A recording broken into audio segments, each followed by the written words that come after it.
பிரச்சனையே வேற மாதிரி உள்ள ஓடிட்டு இருக்குது. ரைட்டு. புரியுது இல்லை உங்களுக்கு? இதில் நீங்கள் ஏதோ மனம் ஒற்றுமையாக இருக்கிற மாதிரியும் அங்கே மட்டும் மன கசப்போட போய் நிற்கிறாருங்க அப்படின்ற மாதிரி. அதான் இதே இந்த தினகரன் உங்கள் பக்கம் வந்துட்டு இருந்தீங்கன்னா அப்போ வந்து குதூகலமாக இருந்திருக்கும். அப்போ அங்கே என்ன பண்ணுறாரு, மகனை நிற்க வைக்கிறதா அப்படின்றப்ப இல்லை மருமகளுக்கு சீட்டு வேணுன்றப்ப அருமை. மாமியார் ஒத்துக்கலை. ஓ, அவங்க என்னன்றாங்க, பையன்தான் நிற்கணும் தொகுதியில், ஜெயிக்கிட்டோம், ரிசைன் பண்ண பிற்பாடு அந்த எம்பி சீட்டு திரும்ப இடைத்தேர்தல் வரும்ல, அப்போ பொண்ணு வேணா நிற்க வச்சுக்கோ. நாடே திமுகவை கழுவி ஊற்றுது. நீ இந்த நேரத்தில் நீங்கள் போய் அந்த கட்சியோட கூட்டணி வச்சு என்ன ஆக போறீங்கன்னு தெரியல. 40 சீட்டுனா மொத்தம் உங்களுக்கான சதவீதம் எத்தனை இருக்குது? திமுகவுக்கு இது மிகப்பெரிய அடியா பாக்குறீங்களா? செட்பேக்கா இருக்குமா? பெரிய அடி இல்லை, கிட்டத்தட்ட ஒரு பெரிய பின்னடைவு. இல்ல, இவங்களால வீழ்த்த முடியுமா? இப்ப இருக்கிற கூட்டணியால வீழ்த்த இந்த செட்டப்பே போதும் உங்களுக்கு. போதும். அதெல்லாம் பிரதமர் வருகை என்ன ஆகுனாக்கா அதிமுகவுக்கு பெரிய பலமா தான் இருக்கும். சரி, அவருக்கு அதே நேரத்தில் திமுகவில் சில கூட்டணி முடிவுகளும் வெடிக்கும். உள்கலவரங்கள், கலகங்கள் வேற கலகம். சரி சரி. சரிண்ணா, இப்ப இன்னொரு பக்கம் அதிமுகவை எடுத்துக்கிட்டா நேத்துல இருந்து சில முக்கியமான கட்சிகள் டிடிவி தினகரன், இன்னைக்கு வந்து பாத்தீங்கன்னா தமிழ் மாநில காங்கிரஸ், அப்புறம் புதிய நீதி கட்சி, இவங்கெல்லாம் வந்து அதிமுக கூட்டணிக்குள்ள மறுபடியும் வந்துட்டாங்க. கொஞ்சம் கொஞ்சமா அதிமுக கூட்டணி வந்து பலப்பட்டுக்கிட்டே வருது. ஆனா திமுக தரப்புல கனிமொழி என்ன சொல்றாங்க அப்படின்னா, என்னதான் அவங்க கூட்டணி வந்து பலமான கூட்டணியா இருந்தாலும் அதுக்குள்ள இருக்கிறவங்களுக்குள்ள ஒற்றுமையே இல்ல, மனம் ஒத்து இல்ல. நீங்களும் இப்ப காங்கிரஸ் இருக்கிற மாதிரியா? அததான் கேட்கலான்னு வந்தேன். தம்பி, உங்களுக்குன்னா தக்காளி சட்னி, மத்தவனுக்குன்னா ரத்தம்னு எத்தனை நாளைக்கு பேசினீங்க? உங்க கூட்டணியில நடந்துகிட்டே இருக்க, ஒருத்த கோவணத்தை ஒருத்த முடிச்சு உருவிட்டு இருக்கிறாங்க கூட்டணிக்குள்ளாகவே. கம்யூனிஸ்ட் மட்டும் மௌனமா இருக்கு, நமக்கு இதை விட்டா வேற கதி இல்லை அப்படின்னு நின்றுச்சு. இந்த சோத்தை விட்டா நமக்கு வேற சோவர் இல்லைன்னு நின்றுச்சு கம்யூனிஸ்ட். திருமாவளவன் அவர்களுக்கு ஒரு வாய்ப்பு இருக்குது, எப்படி வேணாலும் பார்த்துக்கலாம்னு கேம் ஆடக்கூடிய வாய்ப்பு இருக்குது. காங்கிரஸுக்கு இருக்குது, அதுக்குள்ளாரே பிரச்சனை இருக்குது. அதுக்கு என்ன பேசுவீங்க? எல்லாருமே சீட்டுக்காக திமுகவை நெருக்க ஆரம்பிச்சு, சீட்டுக்காக நெருக்கிறது வேற, பிரச்சனையே வேற மாதிரி உள்ள ஓடிட்டு இருக்குது. ரைட்டு. புரியுது இல்லை உங்களுக்கு? இதுல நீங்க ஏதோ மனம் ஒற்றுமையா இருக்கிற மாதிரியும் அங்க மட்டும் மன கசப்போட போய் நிக்கிறாருங்க அப்படின்ற மாதிரி. அதான் இதே இந்த தினகரன் உங்க பக்கம் வந்துட்டு இருந்தீங்கன்னா அப்போ வந்து குதூகலமா இருந்திருக்கும். அது அரசியல் இப்படிலாம் பேசுறது, இதுதான் அரசியல். தாம் பக்கம் கூட்டணிக்கு வந்துட்டாங்கன்னா ஓஹோன்னு போகுதுன்னு, எதிர்பக்கம் போயிட்டாங்கன்னா நாசமா போச்சுன்னு சொல்றது. புரியுதுல? இவங்க மட்டும் ஏதோ எல்லாமே கூட்டணிக்குள்ளே, இங்க சீட்டுக்கே பிரச்சனை தம்பி. புரியுதப்ப? துரைமுருகன் வந்து உடம்பு முடியல, அவருடைய காட்பாடி தொகுதியை ஏதோ அந்த தொகுதியை வந்து இப்ப யார் நிக்கிறதுன்னு பிரச்சனை. எங்க ஐயா வரேன்னு சொல்றாரு, ராமதாஸ் ஐயா. இல்ல, அது ஒண்ணு இருக்கு. நான் சொல்றது துரைமுருகன் சரி ஒரு கட்சிக்குள்ள நான் சொல்றேன். அவர் என்னன்றாரு, மகன் வந்து கதிரானந்த் எம்பில இருக்காரு, தொகுதி சட்டமன்ற தொகுதிக்குள்ள வந்து ஸ்டேட் பாலிட்டிக்ஸ்ல இருந்தாதான் அங்க ஒரு செல்வாக்கா நீ இருக்க முடியும், எம்பியா இருந்தா இருக்க முடியாது. புரியுதுல உங்களுக்கு? புரியுது. அப்ப அங்க என்ன பண்றாரு, மகனை நிக்க வைக்கிறதா அப்படின்றப்ப இல்ல மருமகளுக்கு சீட்டு வேணும்ன்றப்ப அருமை, மாமியார் ஒத்துக்கல. ஓ, அவங்க என்னன்றாங்க, பையன் தான் நிக்கணும் தொகுதியில, ஜெயிக்கிட்டோம், ரிசைன் பண்ண பிற்பாடு அந்த எம்பி சீட்டு திரும்ப இடைத்தேர்தல் வரும்ல, அப்போ பொண்ணு வேணா நிக்க வச்சுக்கோ. சரி சரி சரி, அருமை. அது இந்த நான் சொல்றது ஒரு உதாரணம். இந்த மாதிரி நிறைய கட்சிக்குள்ளேயே பிரச்சனை, கட்சிக்குள்ளே 1000 பிரச்சனை, கூட்டணிக்குள்ள பிரச்சனை, சட்டியை பிச்சுக்கிற பிரச்சனை. உங்களுக்கு என்ன எல்லாம் மனம் வந்து எல்லாரும் ஒற்றுமையாக நிக்கிற மாதிரியும் கொடி கட்டின்னு பறக்கிற மாதிரியும், இங்க மட்டும் இவர்களுக்கு அதிமுக ஒரு இன்ச்சியாக முன்னேறிக்கிட்டே இருக்கிறாங்க. புரியுதுல உங்களுக்கு? அது நான் பின்னாடி வரேன். இப்ப நம்ம அக்கா கனிமொழி சொன்ன மாதிரி நாங்கள்லாம் ரொம்ப மனம் ஒத்துமையா இருக்கிறோம் அப்படின்னு சொல்றாங்கல்ல, எங்க ஐயா ராமதாஸ் வந்து திமுக கூட்டணிக்குள்ள வர ஐடியாவில் இருக்கிறாரு. இன்னைக்கு கூட எம்எல்ஏ அருள் வந்து நாங்க வந்து 40 சீட்டு கேட்க போறோம் எந்த கூட்டணிக்கு போனாலும் அப்படின்னு சொல்றாரு. ஒருவேளை எங்க ஐயா இந்த கூட்டணிக்குள்ள வராருன்னே வச்சுக்குவோம், திருமாவளவன் இருப்பாரா? என்ன பாமக இருக்கிற கூட்டணிக்குள்ள விசிக இருக்காதுன்னு ஏற்கனவே சொல்லி இருக்கிறாரு, இருப்பாரா? அது ஒரு பிரச்சனையா வராதா? அது திருமாவளவன் அவர்கள் தான் முடிவு எடுக்கணும். ஏன்னா இந்த பக்கத்துல வந்து அருள் வந்து நண்பர் தான், அவரு பேசிட்டாரு. சிறுத்தைகளும் நாங்களும் ஒற்றை கருத்துடையவர்கள். ஐயா, ஒருபடி மேல போய் திருமாவளவன் ராமதாஸ் பெற்றெடுக்காத பிள்ளைன்னு சொல்றாரு. பெற்றெடுக்காத பிள்ளை, 2 பேருமே ஒடுக்கப்பட்ட அட்டவணை பிரிவு மக்களுக்காக அதிகம் போராடி இருக்கிறாங்க. அதிகம் அம்பேத்கர் சிலையை திறந்தது ஐயா மருத்துவரும் இவரும் சேர்ந்து தான் பண்ணாங்க. அதனால எங்களுக்கு ஒரு பிரச்சனையும் இல்லைன்னு சொல்லி டிக்ளேர் பண்ணிட்டாங்க. ஸோ இப்போ ஒரே கூட்டணிக்குள்ள திருமாவளவனும் ராமதாஸ் அவர்களும் இருந்தாங்க. ஏன்னா இப்போ பாட்டாளி மக்கள் கட்சி அப்படின்னு பார்த்தீங்கன்னா ராமதாஸ் ஐயா அவர்கள் வந்து வேற அதிமுக போக முடியாது, அங்கே மகன் வந்து செட்டில் ஆகிட்டார், முடிஞ்சு போச்சு. இப்போ இவருக்கு வந்து வேற என்ன பண்ணணும், திமுகவை தான் நாட முடியும். ஏன் இப்போ இந்த கட்டம் அவங்களுக்கு எனக்கு தெரிஞ்சு இன்னும் ஐயா 100 வருஷம் இருக்கணும். பட் அரசியல் இதுக்கு அவருக்கான கடைசி கட்டத்தில் ஏன் இந்த முடிவுக்கு எடுத்தாருன்னு எனக்கு தெரியல. நாடே திமுகவை கழுவி ஊத்துது. நீ இந்த நேரத்தில் நீங்க போய் அந்த கட்சியோட கூட்டணி வச்சு என்ன ஆக போறீங்கன்னு தெரியல. 40 சீட்டுனா மொத்தம் உங்களுக்கான சதவீதம் எத்தனை இருக்குது? கரெக்ட். புரியுது. கட்சி வந்து 2ஆ உடைஞ்சு பலவீனமா வேற இருக்கு. பலவீனம் அங்கேயே அவர் கிட்டத்தட்ட 18 கிட்ட பேசியிருக்கிறதா சொல்ல வராங்க. அதுவே அதிகம் முடிஞ்சிச்சு. அப்புறம் உங்களுக்கு இன்னும் இந்த பக்கத்துலேயே உங்களுக்கு 18ன்னா கூட அதுவே அதிகம். மொத்த ஓட்டும் 2ஆ பிரிய போகுது. 2ஆ பிரியுதா இல்லை 3ல் 2 பக்கம் இந்த பக்கம் வருதா, ஒரு பக்கம் தான் உங்கள் பக்கம் நிற்க போதா, அதுவும் தெரியாது. திமுக எப்படி உங்களை நம்பி இவ்வளோ சீட்டு கொடுத்து இது எல்லாமே நமக்கு ஓட்டாக மாறும் அப்படின்னா, அன்புமணி பிரியாது இருந்த வரைக்கும் பாமக அந்த நம்பிக்கை திமுகவுக்கு இருந்தது. இப்போ தெரியல, சந்தேகமாக இருக்குது. கிரவுண்ட் ஒர்க்கில் சில பேர் தான் இந்த பக்கம் இருக்கிறாங்க. அது யதார்த்த வேல்யூ பார்க்கும். திமுக ஒன்று கண்ணை மூடி எல்லாருக்கும் தூக்கி தூக்கி கொடுத்துறாது. ஓகே, இந்த கட்சியில் இப்போ அதுக்கு ஒரு ரிப்போர்ட் எடுப்பாங்க, கிரவுண்டில் எப்படி இருக்குதுன்னு பார்ப்பாங்க. இல்லைங்க கிட்டத்தட்ட யூத்துங்களாம் இந்த பக்கம் வந்து ஃபீல்டு ஒர்க்கெல்லாம் இந்த பக்கம் வந்துருக்கு. இப்படி இல்லைன்னா இதை நம்பி எப்படி உங்களுக்கு 40 சீட்டுன்னு நீங்கள் வேறு கேட்குறீங்க? அதான் எனக்கு ஒன்றும் புரியல. அப்படியே 40 சீட்டு இவருக்கே கொடுத்துட்டாலும் மற்றவங்களாம் எங்கே போவாங்க? அதான் சொல்கிறேன். 40ன்னா 4ல் வந்து நிற்பாங்களா? அவ்வளோதான். புரியுதில்ல உங்களுக்கு? அதான் ஐயா கூட இருக்கிற அந்த 4 எம்எல்ஏவுக்கு 4 சீட்டு. வேற என்ன எவ்வளோ கொடுத்துருவாங்கன்னு நினைக்கிறீங்க? சரி, அதிகமாக போனாக்கா ஒரு 5, 6, 7, 8 அவ்வளோதான் கொடுப்பாங்க. 10 வருதுன்னா கூட சந்தேகம் தான் எனக்கு. அந்த அளவுக்கு இப்போ உங்களுக்கு வாக்காளர்கள் இல்லைங்க. இல்லை, உடஞ்சி போயிருக்கிறாங்க, 2ஆ பிரிஞ்சு. எப்படி மொத்தமே 18 கொடுத்தாங்கன்னா பாமக ஒரு பெரிய செல்வாக்கா இருக்குன்னு கொடுத்துருக்கலாம். இன்னைக்கு நீங்கள் ஒரு கட்டத்தில் 20 எல்லாம் தாண்டுனீங்க. இன்னைக்கு இந்த ரியாலிட்டின்னு ஒன்று இருக்குல்ல, கலை யதார்த்தமாக அது திமுக பார்க்கும். அவ்வளோ லேசிலெல்லாம் அவங்க கூப்பிட்டு வச்சுட்டு எல்லாம் ஓகேப்பா சரிப்பா 40 ஓகேன்னு பேசி கடைசியாக 4ல் வந்து நிற்பாங்க, இல்லை 2ல் நிற்பாங்க. அங்கே வேணால் ராஜ்யசபா ஒன்று வேணால் நாங்கள் ஏற்பாடு பண்ணுறோம் அப்படின்னு தான் சொல்லுவாங்களே ஒழிய, இது ஒரு பெரிய பலம். இவங்க வந்து திமுகவுக்கு பெரிய பலமான இல்லை. இன்னும் சொல்ல போனால் இந்த பாட்டாளி மக்கள் கட்சி ஐயா பெரியவர் தலைமையில் இருக்குது. திமுகவுடன் கூட்டணின்னு போச்சுன்னா சுத்த நாசம், அதோட முடிஞ்சு போச்சு. புரியுதுன்னு. ஏன்னா அதே சமூக மக்கள் அதிகம் பாதிக்கப்பட்டது திமுக. அதைத்தான் கேட்க வந்தேன். இப்போ ஐயாவுடைய நீண்ட நாள் கோரிக்கை என்னன்னா, வன்னியர்களுக்கான தனி இடஒதுக்கீடு 10.5 வந்து அதிமுகவுடைய கடைசி கட்டத்துல கொடுத்துட்டு போனாங்க. ஆனா இந்த திமுக வந்த உடனே அது வந்து கேன்சல் செய்யப்பட்டுடுச்சு. நீதிமன்றம் தான் ரத்து பண்ணுச்சு அப்படின்னாலும் அதற்கான முறையான எந்த ஒரு எதிர் நடவடிக்கைகளையும் திமுக எடுக்கல. அப்படி இருக்கிற பட்சத்துல ஐயா வந்து அந்த பக்கம் போனாரு அப்படின்னா அது பெரிய அளவு. ஐயாவே பலமுறை திமுகவை சாடி இருக்கிறார். இதுக்காக சாடி இருக்கிறார். இதுக்கு இப்போ போயிட்டு இதுக்கு ஓட்டு போடுங்கன்னு கேட்டா அந்த வன்னியர் மக்கள் தான் நினைப்பாங்க.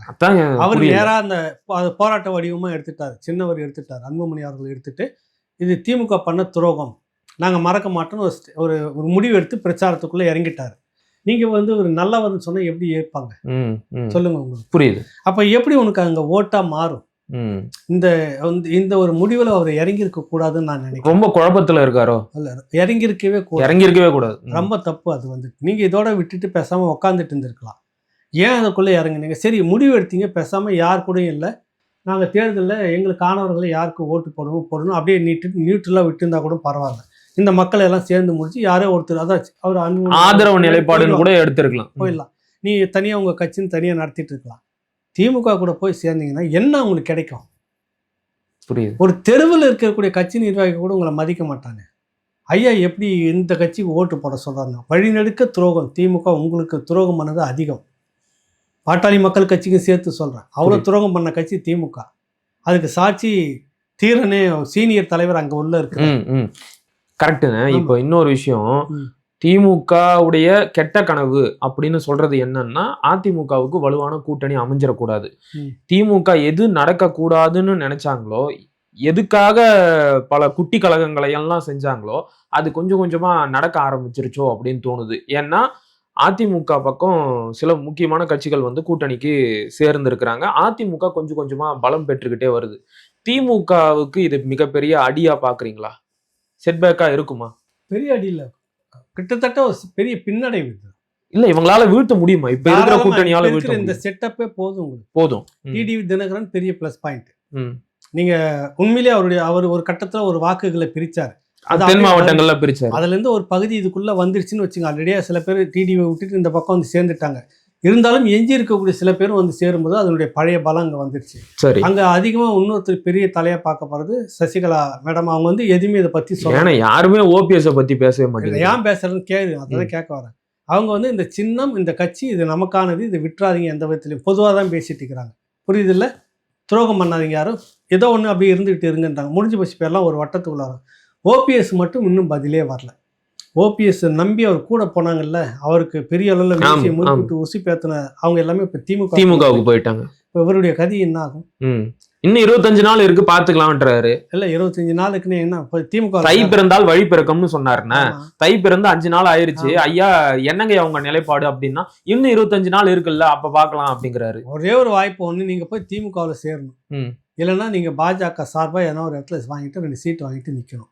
அவ்வளவுதான். பேசாம இதுக்கு மேல வர வழி நீங்க வேற எங்கன்னா போய் சேர முடியுமா? விஜய் பக்கம் போவீங்களா? ஒண்ணுமே இல்லை. அப்புறம் உங்களுக்கு இன்னும் சொல்ல போனால் உங்களுக்கான கிரவுண்ட் ஒர்க்கர்ஸு அந்த சம்மந்தப்பட்ட உங்க கூட இருந்த ஆட்கள் யாருமே இல்லையே. இப்போ ஒருத்தரும் கிடையாது. முக்கியமான தலைங்கள்லாம் இப்போ திமுக பக்கம் போயிட்டாங்க. திமுக பக்கம் போயிட்டாங்க. மீதி பேர் பாதி பேர் அதிமுகவுக்கு வந்துட்டாங்க. யாருமே இல்லையே. அதனால தான் அவரை பற்றி பேசலாம். அது முடிஞ்சு போச்சு. எப்போ கட்சிக்கு நீங்கள் துணிஞ்சு துரோகம் பண்ண ஆரம்பிச்சிங்களோ அன்றைக்கே உங்களுக்கு சரிவு தான். அது எல்லாம் தொடக்கத்தில் இந்த சின்னத்தை முடக்கிறதுக்கு வேலை செஞ்சீங்க. கட்சி அலுவலகத்தை சீல் வைக்க எல்லாமே திமுக பேச்சு கேட்டுன்னு பண்ணது. அன்றைக்கி கடைசியாக அதுவே தான் உங்களுக்கு ஒரு குழியாக மாறப்போகுது. மிஞ்சி போனால் நீங்கள் அங்கே போய் சேரணும் திமுகவில். இல்லை நாங்கள் பாஜக கூட்டணிக்குள்ளே வரோம் அப்படின்னு சொல்லிட்டு ஒரு 2 சீட்டை வாங்கிட்டு உட்காந்துக்கலாம். இதான். இதை தாண்டி மாற்று அரசியல்னு அவருக்கு ஒன்றுமே இல்லை. இப்போ இந்த நிலைமையில் பிரதமர் மோடி அவர்கள் வந்து தமிழ்நாட்டுக்கு வராரு. இப்போ அவருடைய வருகை வந்து அதிமுக கூட்டணியை இன்னும் பலப்படுத்துமா? இன்னும் வேற யாராச்சும் உள்ள வர்றதுக்கு வாய்ப்பு இருக்கா? தேமுதிக இன்னும் வெளியில இருக்காங்க, அதுக்காக கேட்கறேன். தேமுதிக நிறைய பேர் வர்றதுக்கு வாய்ப்பு நிறையவே இருக்குது. தேமுதிக எல்லாமே இன்னும் சில நிறைய கட்டமைப்புகள்லாம் உள்ள வர்றதுக்கு வாய்ப்பு இருக்கு. அப்படியா? இந்த நிமிஷம் நீங்க கூட எதிர்பார்க்கல திமுக கூட்டணியில இன்னும் சில பேர் வெளியே போகலாம். நிஜமாவா? அதுக்குள்ள ஒரு 11 பேர் லிஸ்ட் இருக்காங்கல்ல. சரி, 11 பேர் கொண்ட குழு இருக்கு இருக்காங்கல்ல. அதுல இருந்து எத்தனை போகும்னு தெரியாதுல்ல. சரி. மேஜர் திருமாவளவன் காங்கிரஸ், கம்யூனிஸ்ட் பேரளவுக்கு சொல்லிக்கலாம், ஓட்டு இல்லை. அப்புறம் இந்த மனிதநேய மக்கள் கட்சின்னு இருக்கிறது தாண்டி இன்னும் மற்றதெல்லாம் இருக்காங்களே. சிறுக உடச்சி எடுத்தாங்கன்னு என்ன பண்ணுவீங்க? புரியுதுல? அது ஒரு நேஷனல் பார்ட்டி. பாஜக உள்ள பூந்துரும் அப்படின்றதெல்லாம் இனிமேல் எடுபடாது. மக்கள் நம்பலான்றீங்களா? அது இல்லை, அது வந்து எடுபடாது. நீங்கள் உங்களுக்கு தேவைன்னா நீங்கள் போய் பாஜக உள்ள பூந்துக்கிறீங்க. பாஜகவில் இந்த 5 வருஷத்தில் நீங்கள் எதிர்த்து என்ன பண்ணீங்கன்னு ஒரு சீட்டு கூட இல்லையே உங்ககிட்ட. எதிர்த்து நீங்கள் இது வரைக்கும் வலுவாக எதிர்த்து இந்த விஷயத்தை நாங்களும் சாதித்தோம். பரந்தூர் விமான நிலையத்தை நாங்கள் முடக்கிட்டோம், நிலத்தை வாங்கி கொடுக்கல, காட்டுப்பள்ளி துறைமுகத்துக்கு நாங்கள் வந்து எந்த சப்போர்ட் எதுவுமே கிடையாது, சும்மா மேலோட்டமாக விளம்பரம் மட்டும்தான் செஞ்சுக்கிட்டு இருக்காங்க. எல்லா துரோக வேலையும் செஞ்சுட்டு தான் இருக்கிறேன். எதுவுமே பண்ணல. பாஜக எதிர்க்கவே இல்லை. நீங்கள் அவரை பாஜக உள்ள பூந்துருன்னா நீங்கள் உங்களுக்கு தேவை வேற தம்பிங்கெல்லாம் புரிஞ்சு வெளிப்படையாக பேசுறேன்னு. அதாவது கொள்ளை அடித்து கட்டுக்கடங்காத சேர்த்து வச்சுட்டீங்க. பல லட்சம் கோடி பணம் உங்ககிட்ட பெருகி போச்சு. இதை காப்பாற்றுறதுக்கான சமரசமும் போராட்டம் தான் இன்றைக்கி இருக்குதே ஒழிய பாஜக உள்ளே வந்துட்டு நான் மக்களை காப்பாற்றணும் ஒரு இம்மி கூட இவங்ககிட்ட கிடையவே கிடையாது. சரி, தன்னுடைய தொழில் ரீதியாக தக்க வச்சுக்கிட்டு போயிடலாமா சமரசமாக அதான் பார்க்குறாங்க இன்றைக்கி. அதனால் பாஜக உள்ளே வந்துடுன்ற வசனம்லாம் இனிமேல் எடுபடாது. அதனால் பிரதமர் வருகை என்ன ஆகுனாக்கா அதிமுகவுக்கு பெரிய பலமாக தான் இருக்கும். சரி, அவருக்கு அதே நேரத்தில் திமுகவில் சில கூட்டணி முடிவுகளும் வெடிக்கும்.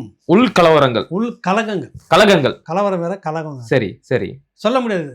எப்படி வேணாலும் அரசியல் மாறும். இப்பவே வந்து பாத்தீங்கன்னா அந்த வாரிசு வந்தப்ப கனிமொழியா உதயநிதியா அப்படின்னு ஒண்ணு ஓடிக்கிட்டு இருக்கு. கனிமொழி சட்டமன்ற தேர்தலுக்குள்ள வராங்க. எம்பி வேண்டியது இல்ல. சரி, வரப்போறதா தகவல். சீட்டு கொடுக்கணும். கொடுத்தாச்சு, இல்லைன்னா இல்லை என்ன ஆகும்? அந்த அம்மாவுக்கு ஆதரவான ஒரு பெரிய கூட்டம் இருக்கு. அவங்களுக்கு நீங்க சீட்டு கொடுக்கணும். அதை வேணும்னு பார்த்து நீங்க காயடிக்கணும் டிக் பண்ணீங்கன்னா என்ன ஆகும்? ஏற்கனவே தான் அந்த வேலையை தொடங்கிட்டாங்களே, மறந்துட்டீங்களா? ஏற்கனவே அந்த வேலையை தொடங்கிட்டீங்க. நடக்க போறத பாரு. தேர்தல் நெருங்கல. அக்கா கனிமொழி அவர்கள் ஸ்டேட் பாலிடிக்ஸுக்கு வராங்கன்னே வச்சுக்குவோம். அவங்க அதிகமா தேர்ந்தெடுக்க போறது தென் மாவட்டத்துல இருக்கிற தொகுதிகளை தான். இப்படியே சொல்றேனே, வெளிப்படையா சொல்றேன். தூத்துக்குடியில இருக்கிற தொகுதியை தான் அக்கா தேர்ந்தெடுப்பாங்க. ஏன்னா தேர்தல் வந்து நாடார் வேஷம் போடுவாங்க. மத்த நாள்லாம் பெரியாரியம் சமத்துவம் அப்படின்னு எல்லாம் பேசுவாங்க. பணம் வச்சுக்குவாங்க. நாடார் சமூக கூட்டங்கள்ல போய் கலந்துக்குவாங்க. மத்த நாள்லாம் வந்து பாத்தீங்கன்னா சாதி ஒழிப்பு சமத்துவம் அப்படிலாம் பேசுவாங்க. இப்ப இந்த நாடார் ஓட்டு தானே உங்களுக்கு பலமா இருக்கு.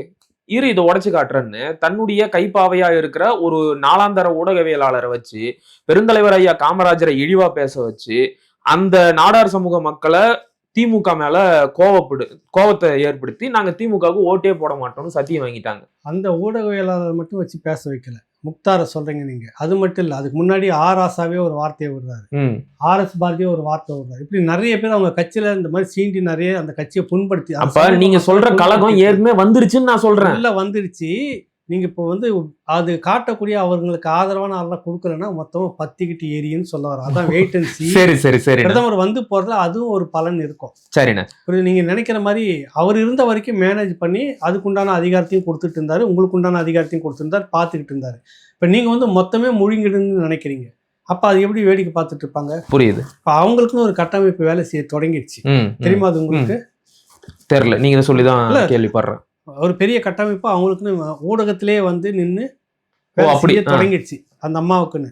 இதெல்லாம் இந்த நெருங்கு இது வந்து பெரிய பாலிட்டிக்ஸா உள்ள மாறும். சரிண்ணே. புரியுது இல்ல? சரிண்ணே. அப்பதான் இவங்க சொன்னது இவங்களுக்கே ஞாபகத்துக்கு வரும். இங்க வந்து நாங்க மனம் ஓந்து இருக்கிறோம், அங்க வந்து அண்ணன் மட்டும் உங்களை மதிக்கிறாரு, வேற யாரும் உங்களை மதிக்கல. அண்ணன் மதிக்கிறதுக்கு காரணம் அரசியல் வந்து வீணா போயிடக்கூடாதுன்னு அவரு பாக்குறாரு. ஆனா அவர் சுத்தி இருக்கக்கூடிய அவருக்கு இன்னும் மற்ற உறவுகள் உங்களை மதிக்கவே இல்லை. உங்களுக்கான ஆதரவு ஆட்களை முதல்ல உங்களை வந்துட்டு ரக்கையை வெட்டுற வேலையை பார்க்க தொடங்கி இருக்கிறாங்க. அதுல முக்கியமானது உங்க சாதி பலத்தை வந்து குறைச்சிட்டு விட்டாக்கா சரியா போடும். இப்போ திமுக தானே பார்ப்போம். கண்டிப்பா நீங்க திமுக சின்னத்துல தானே ஓட்டுக்கு போவோம். ஆமா, போடுற இதுதானே நம்ம சமூக தலைவர் வந்து கொச்சப்படுத்தி சத்தியம் பண்ணிட்டாங்கன்னு நான் தான் சொல்றேன். அதான் சொல்றேன்ல. அப்ப அது எவ்வளவு பின் விளைவு இல்லை. அந்த கோபம் அவங்களுக்கு வரும் இல்ல, பதிலுக்கு பண்ணுவாங்கல்ல. என்ன பண்ணுவாங்க? அப்ப பதிலுக்கு இவங்களும் ஏதோ செய்வாங்க, நடக்கும். அதெல்லாம் இன்னும் நிறைய விஷயம் இருக்குது. தேர்தல் நெருங்க இந்த கலகங்கள் எல்லாம் எப்படி எல்லாம் வெடிக்குதுங்கிறத பொறுத்து இருந்து பார்க்கலான்னு பல தகவல்களை ரொம்ப விரிவா பகிர்ந்துக்கிட்டீங்க. மிக மகிழ்ச்சி. இன்னொன்னு, ஒரு ரொம்ப காலத்துக்கு முன்னாடி நான் ஒண்ணு எழுதியிருந்தேன். நீங்க எத்தனை கட்சியை உடைச்சிங்களோ, எத்தனை கட்சியை சின்ன பின்னமாக்குனீங்களோ, என்னென்னலாம் செய்தீங்களோ அதெல்லாம் உங்க கண் எதிர்க்கு நீங்க பார்த்து அனுபவிச்சுட்டு தான் உங்களுக்கும் நடக்கும் நான் எழுதியிருந்தேன். சரி, அதை சொல்லி நான் முடிக்கிறேன். நன்றிண்ணே. வணக்கம்.